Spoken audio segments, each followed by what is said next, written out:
Milestone ট্র্যাজেডিতে নিহত pilot Tauqir ইসলাম সাগরের মৃত্যুতে শোকগ্রস্ত পুরো রাজশাহী। নগরীর উপশহর এলাকায় তাদের বাসায় গতকাল থেকে আসছেন চেনা অচেনা হাজারো মানুষ। শোক আর সহমর্মিতা জানাচ্ছেন পরিবারটিকে। সেখান থেকে এই মুহূর্তে সংযুক্ত হচ্ছেন প্রতিনিধি বুলবুল হাবিব। বুলবুল হাবিব, নিশ্চয়ই আমাকে শুনতে পাচ্ছেন। বুলবুল হাবিব, এই শোকের কোনো সান্ত্বনা হয় না, তো পরিবারটিকে কি দেখতে পাচ্ছেন, সেখানকার অবস্থা বা সেখানকার চিত্র আমাদেরকে জানান। বান্না, আপনি জানেন যে গতকাল যে মর্মান্তিক ঘটনা ঘটেছে মাইলস্টোন স্কুল অ্যান্ড কলেজে, সেখানকার যে বৈমানিক মারা গেছে তার বাড়ি যেহেতু রাজশাহীর এই বাড়িতে আসলে তার পুরো পরিবার এখানে বসবাস করে।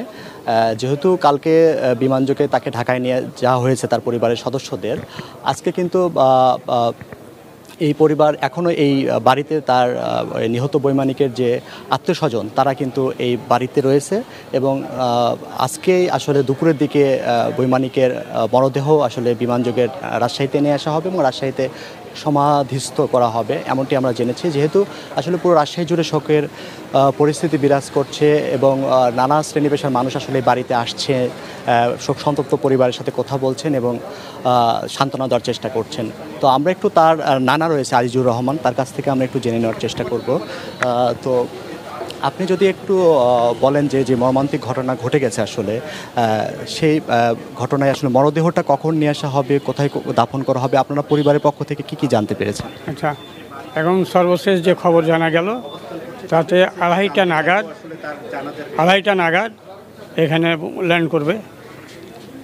তারপরে 4:30টায় জানাজার সময় এটা পরিবর্তন করা হয়েছে, 5:30টায় বলেছিলাম, এখন 4:30টায়। আর কোন জায়গায় জানাজাটা হবে এটা এখনও ডিসিশন নিতে পারেনি, বিভিন্ন জায়গায় যোগাযোগ হচ্ছে, পরে আপনাদের জানাচ্ছি। এমনি তো আপনাদের তো খুবই আদরের নাতি ছিল আসলে, আপনি যদি একটু বলেন।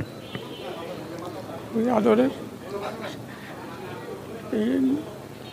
এটা আমার পরিবারের জন্য এটা আমাদের একটা উজ্জ্বল নক্ষত্র, আর ডুবে গেল।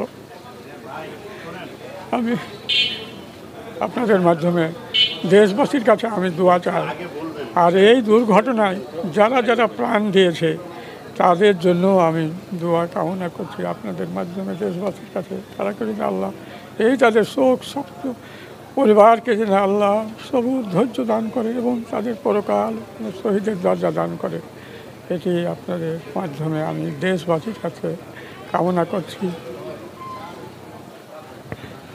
তো বান্না, আসলে শুনছিলেন যে এই যে শোকের পুরো নগরী, পুরো রাজশাহী জুড়ে এবং পরিবারের সদস্যরা আসলে যে খুবই শোক সন্তপ্ত হয়ে গেছেন এবং আসলে যে শোকের আসলে ভাষা নেই, কারণ ঢাকাতেও প্রচুর শিশু হতাহতের খবর আমরা জেনেছি। পুরো সারা দেশ জুড়ে আসলে সে শোকাহত পরিস্থিতি বিরাজ করছে। এখানে রাজশাহীর জেলা প্রশাসনের পক্ষ থেকে আসলে জানাজার স্থান নির্ধারণ করার একটা চেষ্টা করা হচ্ছে যে কোথায় আসলে জানাজাটা অনুষ্ঠিত হবে, তারপরে আসলে জানাজার বিষয়টি জানানো হবে। এবং আজকে যেহেতু রাষ্ট্রীয় শোক ঘোষণা করা হয়েছে জেলা প্রশাসনের পক্ষ থেকেও, আমরা দেখছি যে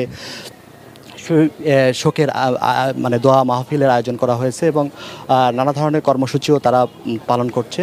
এবং এখানে এই বাড়িটিতে আসলে সকাল থেকেই শোক সন্তপ্ত মানুষদের আসলে ভিড় সেটা কিন্তু লেগে আছে। একটার পর একটা মানুষজন আসছেন, শোকাহত পরিবারের সাথে দেখা সাক্ষাৎ করছেন, ফলে একটা সেই আবহাওয়াটা কিন্তু বিরাজ করছে। তো যেহেতু এখন একটা মর্মান্তিক ঘটনা ঘটে গেছে, এই পুরো জাতি আসলে শোকে স্তম্ভিত হয়ে গেছে, ফলে সেই শোককে বরণ করেই আসলে সেই দাফনের কার্যক্রম সম্পূর্ণ হবে বিকেলে।